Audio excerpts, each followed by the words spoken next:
ایک عالم دنیا سے چلا جائے قیامت تک اس کی بھرپائی نہیں ہو سکتی ہے، وہ گیا گیا ختم، اس کا علم اس کے ساتھ چلا گیا، الا یہ کہ اس نے اپنے پیچھے کچھ چھوڑا ہو، لکھا ہوا، بولا ہوا، جو بھی ہے۔ یاد رکھیں، علماء سے فائدہ اٹھائیں۔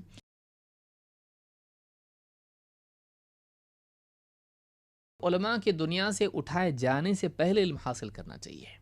یہ بھی ایک قسم کی جلدی ہے کہ علماء آج ہیں اور ان کی مجالس موجود ہیں، وہ موجود ہیں، سوال جواب کے لیے موجود ہیں، ان کی مجلس میں دروس کے لیے موجود ہیں، آج ہیں وہ کل نہیں، کوئی بھی ہمیشہ رہنے کے لیے نہیں آیا۔ انبیاء بھی آئیں، دنیا سے چلے گئے، ان کے بعد صحابہ، تابعین، تبع الاتباع، اور اس طرح سے سارے لوگ اہل علم دنیا سے گئے۔ آج جو اہل علم ہیں وہ بھی جائیں گے، کسی کے لیے اللہ تعالیٰ نے ہمیشگی نہیں رکھی ہے۔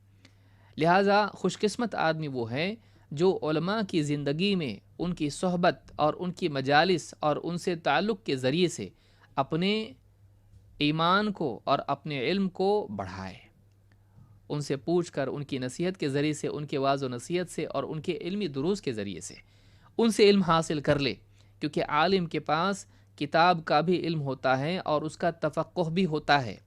کتابیں تو باقی رہ جاتی ہیں، عالم کا تفقہ اس کے ساتھ چلا جاتا ہے، اس کو یاد رکھیں۔ قرآن و سنت میں غور کر کے فلاں مسئلہ پیش آیا، اس میں اجتہاد کر کے فیصلہ دینا، یہ تو عالم کے قلب میں ہوتا ہے۔ وہ جو صلاحیت اور وہ غور و فکر جو اس نے قرآن و سنت میں کیا ہے، وہ اس کے قلب میں مقید ہے، اگر لکھ دیا تو لکھ دیا، اگر نہ لکھا ہو تو اس کے دل میں ہے۔ تو اب علماء کئی دنیا سے چلے جاتے ہیں، بعد میں مسائل پیش آتے ہیں اور افسوس قوم کرتی رہتی ہے کہ کاش وہ ہوتے، آج تو ان مسائل کے لیے کچھ بولتے اور ہمارے لیے رہنمائی ملتی ہے۔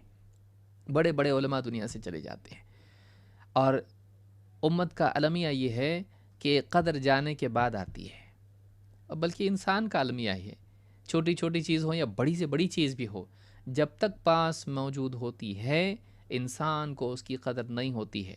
جب چلی جاتی ہے تو ہر آدمی مرثیہ لکھنے کے لیے بیٹھ جاتا ہے کہ فلاں تھے، بہت بڑے تھے، عظیم الشان تھے، چلے گئے، اتنا بڑا خسارہ امت کا ہے اور اتنا بڑا نقصان امت کا ہے۔ جب تھے تو نے کتنا فائدہ اٹھایا؟ فلاں آدمی نوجوان ہو یا جو بھی ہو، لوگ عام ہی ہو یا جو بھی ہوں، کہتے چلے گئے، اب کتنا بڑا نقصان ہو گیا۔ جب تھے تو نے کتنا فائدہ اٹھایا ان سے؟ بیٹھتا تھا ان کے درس میں، پوچھتا تھا سوالات ان سے، پڑھتا تھا ان کی کتابوں کو، کیا کیا تو نے ان سے فائدہ اٹھایا؟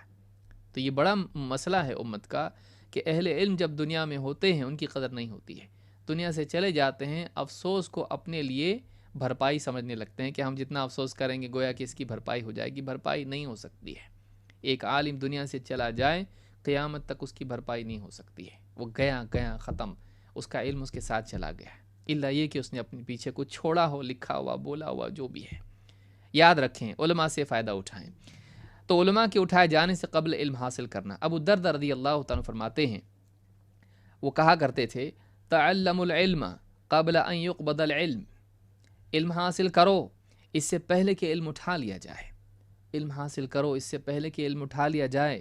وقبضه ان يذهب باصحابه، اور علم کا اٹھایا جانا یہ ہے کہ علم والوں کو اٹھا لیا جائے، علم کے برتن علماء وہی اٹھا لیے جائیں، علم کے حاملین اٹھا لیے جائیں۔ العالم والمتعلم شریکان فی الخیر، فرماتے ہیں کہ عالم اور عالم سے علم سیکھنے والا دونوں کے دونوں خیر میں شریک ہیں، وہ علم کے سیکھنے سکھانے میں لگے ہیں، دونوں خیر لوٹ رہے ہیں، سمیٹ رہے ہیں۔ وسائر الناس لا خیر فیہم، ان کے علاوہ سارے جتنے بھی لوگ ہیں ان میں کوئی بھلائی نہیں ہے، ان میں کوئی بھلائی نہیں ہے۔ آدمی اسی لیے یاد رکھیں، ہم یا تو وہ بنیں جو سکھانے والے ہوں اگر اللہ نے علم دیا ہے، یا پھر ہم وہ بنیں جو سیکھنے والے ہوں۔ اگر آدمی نہ سکھانے والا ہے نہ سیکھنے والا ہے تو ابو الدرداء رضی اللہ تعالیٰ فرماتے ہیں، وَسَائِرُ النَّاسِ لَا خَيْرَ فِيهِمْ، معلوم ہے کہ جو اپنے آپ کو علم اور اہل علم سے منقطع کر لے اس میں کوئی خیر نہیں۔ میری بات کو یاد رکھیں، جو آدمی اپنے آپ کو علم دین سے اور اہل علم سے، دین کا علم رکھنے والوں سے کاٹ لے، ان سے الگ ہو جائے، دور ہو جائے، اس میں کوئی بھلائی نہیں ہے۔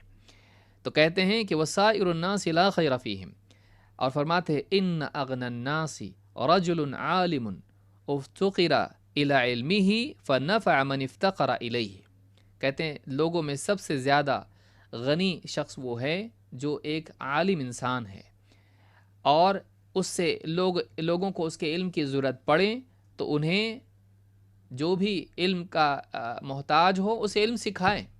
سارے لوگوں میں سب سے غنی شخص کون ہے؟ عالم، کہ لوگوں کو اس کے علم کی احتیاج ہو، ضرورت ہو تو انہیں علم سکھائے۔ وَإِنِ اسْتُغْنِيَ عَنْ عِلْمِهِ نَفَعَ نَفْسَهُ بِالْعِلْمِ، اور اگر لوگوں کو اس کی کوئی ضرورت نہ ہو، اگر لوگوں کو ضرورت ہو تو سکھائے، لوگوں کو اس کی کوئی احتیاج نہ ہو، مثلا کئی علماء ہیں اور لوگ دوسروں سے علم حاصل کر رہے ہیں، اس کی ضرورت نہیں محسوس کر رہے ہیں یا اس سے اعراض کر رہے ہیں، تو فرماتے ہیں کہ نفع نفسہ بالعلم، وہ اپنے آپ کو اس علم سے نفع پہنچاتا ہے۔ لوگ سیکھیں تو لوگوں کو پہنچاتا ہے، اور اگر اس سے کوئی سیکھنے والا نہ ہو، لوگ اس کو چھوڑ دیں، نظر انداز کر دیں، تو وہ اپنے آپ کو اس علم سے فائدہ پہنچاتا ہے، تدبر و تفکر کے ذریعے، خشیت و محبت کے ذریعے اللہ سے، اور اسی طرح سے اس کی تعمیل کے ذریعے سے، اس کی تجدید کے ذریعے سے۔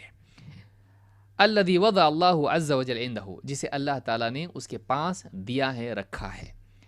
فما لی ارا علماءکم یموتون وجہالکم لا یتعلمون، ابو دردہ رضی اللہ عنہ فرماتے ہیں یہ کیا ہے، میں کیا دیکھ رہا ہوں کہ تمہارے علماء ایک ایک کر کے ان کی موت واقع ہو رہی ہے، ایک ایک کر کے دنیا سے جا رہے ہیں، اور تمہارے جاہل سیکھتے نہیں ہیں۔ میں کیا دیکھ رہا ہوں، یہ کیا برا منظر ہے کہ علماء دنیا سے ایک ایک کر کے جا رہے ہیں اور جہال ان سے علم حاصل نہیں کر رہے ہیں، علم سیکھ نہیں رہے ہیں۔ وَلَقَدْ خَشِيتُ أَن يَذْهَبَ الْأَوَّلُ وَلَا يَتَعَلَّمُ الْآخِرُ، کہا کہ فرماتے ہیں کہ مجھے اس بات کا سخت خوف ہے، اندیشہ ہے کہ پہلا طبقہ اہل علم کا چلا جائے اور ان کے بعد والا طبقہ ان سے علم حاصل کرنے سے محروم رہے، وہ چلا جائے اور یہ طبقہ علم اس کا حاصل نہ کریں، اور اس سے علم کا سلسلہ منقطع ہو جائے، وہ علم دنیا سے چلا جائے ان کے ساتھ جو ان کے دلوں میں تھا۔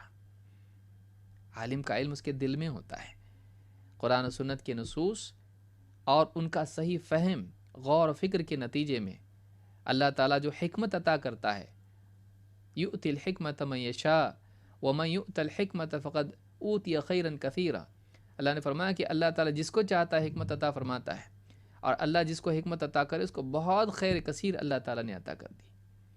یا اسی طرح سے حدیث میں جیسے فرمایا کہ من یرید اللہ بہ خیرا یفقہہ فی الدین، اللہ جس کو دین یعنی جس کے ساتھ خیر کا ارادہ کرتا ہے اسے دین کی گہری سمجھ عطا فرماتا ہے۔ یہ جو سمجھ ہے جو عالم کے دل میں ہوتی ہے، اگر اس سے سوال کے ذریعے سے، اس کی صحبت کے ذریعے سے، اس کی مجلس کے ذریعے سے حاصل نہ کی جائے، اس کے ساتھ چلی جائے گی۔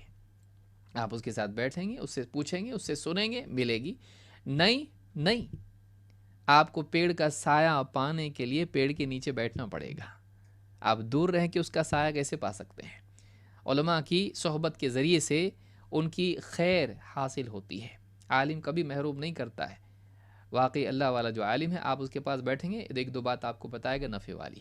تو یہ جو چیز ہے، فرماتے ہیں کہ یہ کیا ہے، میں کیا دیکھ رہا ہوں کہ علماء دنیا سے جا رہے ہو، تمہارے جاہل علم نہیں حاصل کرتے۔ مجھے ڈر ہے اس بات کا کہ علماء ایک ایک کر کے دنیا سے کہیں چلے نہ جائیں، اور وہ پہلا طبقہ چلا جائے اور بعد والا طبقہ اسی طرح سے جاہل کا جاہل رہے اور ان سے نہ سیکھے۔ معلوم ہوا کہ علماء کے دنیا سے جانے سے پہلے علم حاصل کر لینا چاہیے، ان کی قدر کرنا چاہیے، ان کی قدر کرنا چاہیے۔ اور یہ بات یاد رکھیں، کتابیں کبھی بھی علماء کا بدل نہیں بن سکتی ہیں، کتاب کبھی عالم کا بدل نہیں بن سکتی ہے۔ عالم ہوتا ہے کیونکہ اس کے پاس صحیح فہم ہوتا ہے۔ بعض اوقات آدمی کتاب پڑھتا کچھ ہے، سمجھتا کچھ ہے، آگے وہ بھی چیزیں انشاءاللہ آئیں گی۔ تو علماء کی قدر ضروری ہے، علماء کے جانے سے پہلے علم حاصل کیا جائے جلدی۔ جامع بیان العلم روایت نمبر 1036 پر اس کی سند لا بأس بہ ہے، اس میں کوئی حرج نہیں، قابل قبول ہے۔